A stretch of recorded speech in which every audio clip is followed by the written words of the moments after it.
What's happening, guys? This is Mike at Mike's Soul Dragon channel.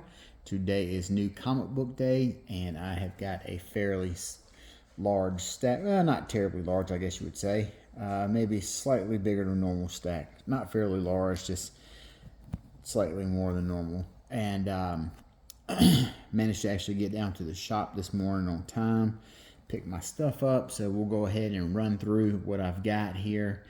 I've got Star Wars #5 right here. This has been a book that I kind of am feeling like I want to drop.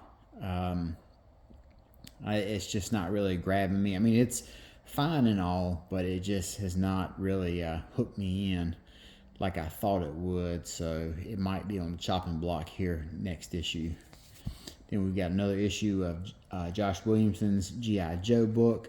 This one has been another book that's pretty good. Not, I still don't think it's as good as the Hama book, but it's a very good alternative to people who want a newer continuity of G.I. Joe and don't want all the previous history that the Hama Real American Hero universe brings with it. Then we got another Supergirl book right here. This book is just a joy to read. I love the lightheartedness of it. It's been a very pleasant surprise, and I am really glad that DC has a book like this out on the market. We've got another James Tynion book right here, Exquisite Corpses. This has been a kind of, I think this is a book, although I do like it, I think when it comes out in trade, if you binge read it all in one sitting, it would probably be a lot more well received than reading it in monthly installments. For some reason, a lot of Image books just read like that.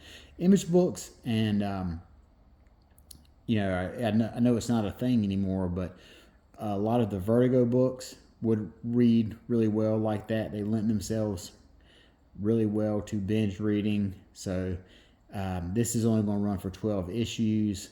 So I think that once it's done, I might pick up some sort of hardcover or something like that and read it all in one sitting and see how much more I enjoy it. Then Batman and Robin #11. I got one more issue to go after this, and this is up. This has been a fun retelling of the first year of Batman and Dick Grayson, Robin working together. So as I've said before, I don't know if it should have been 12 issues, but it's Mark Waid and Chris Samney. That's a great team. I can't argue with that team, but it did. I do feel like it did have kind of like some dragging points in the middle of it.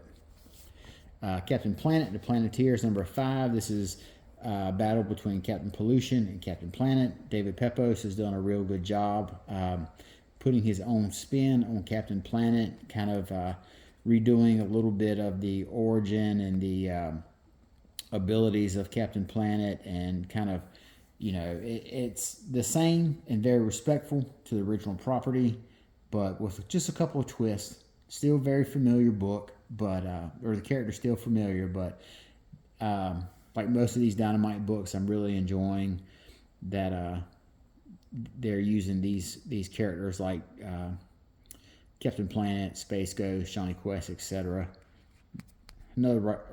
Captain Planet is another book that I recommend to people. If you're a kid of the 90s, you remember Captain Planet and the Planeteers, so this will definitely give you some nostalgia. The Herculoids is if you were a kid of the 70s. It's another Dynamite book, and the Herculoids was kind of like a not very well-known cartoon. It didn't really have, it was a cartoon that was in a lot of blocks. Like you would have a 10-minute Herculoids issue or episode, and in that same episode you would have 10 minutes of Herculoids, 10 minutes of Space Ghost, and 10 minutes of Galaxy Trio or something like that. A little more obscure, but still a fun book if you remember those characters. Casey Jones #1 right here. I love the Teenage Mutant Ninja Turtle universe. So although I'm not familiar with this creative team, I'm liking what they're doing. with this universe and these characters. So, and it's always really cool to see someone get hit in the head with a baseball bat. So I'm a big fan of vigilantes dealing out justice with baseball bats wearing hockey masks. Then we've got Amazing Spider-Man number 12 right here.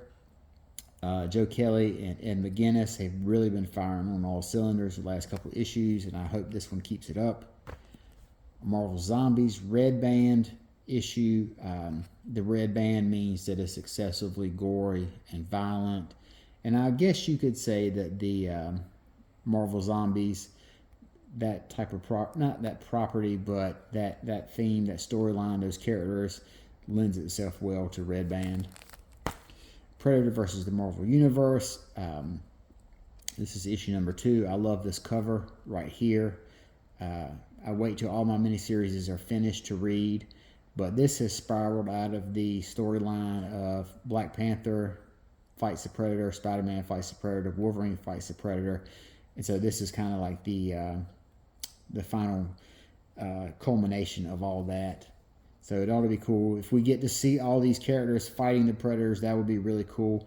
Jonathan Hickman did not give us that in the Avengers vs. Aliens, which is what I'm most disappointed about. Benjamin Percy, please give us superheroes fighting Predators. Don't be like Jonathan Hickman and try to get all artsy-fartsy with it. Moon Knight number 12. This came out last week or 2 weeks ago. I missed it, so fortunately my shop was able to get me one to replace it, or one so I wouldn't have any gaps in my run. Fantastic Four number 3 by Ryan North and Humberto Ramos. I can't say much more about this book than I already do.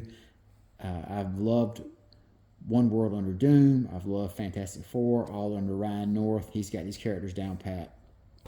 Uncanny X-Men by Gail Simone. Wolverine has went to Ransom's home country to help him rescue some family. Gail Simone has really crafted this story up of Wolverine, Gambit, and Rogue basically being the mentors to the next generation. Sometimes it's not the most action-packed book, but it always is very heartfelt. And Wolverine being, Wolverine for someone, Wolverine's kind of a lot like Batman. He's someone that swears up and down he's a loner, but he can't help but taking folks in. He can't help but mentoring people. I don't care how much he says that he's a loner. He is going to take someone under his wing. He is going to befriend someone and coach them up, so to speak. And then the last issue we have is Ultimates number 16 by Dennis Camp. This is another book that I greatly enjoy, which people are always surprised because I'm so critical of the fact that I don't get why people like Martian Manhunter and Assorted of Crisis Events and 20th Century Men. I don't like any of those. I've tried them. It's not my thing, but I love Dennis Camp's Ultimates.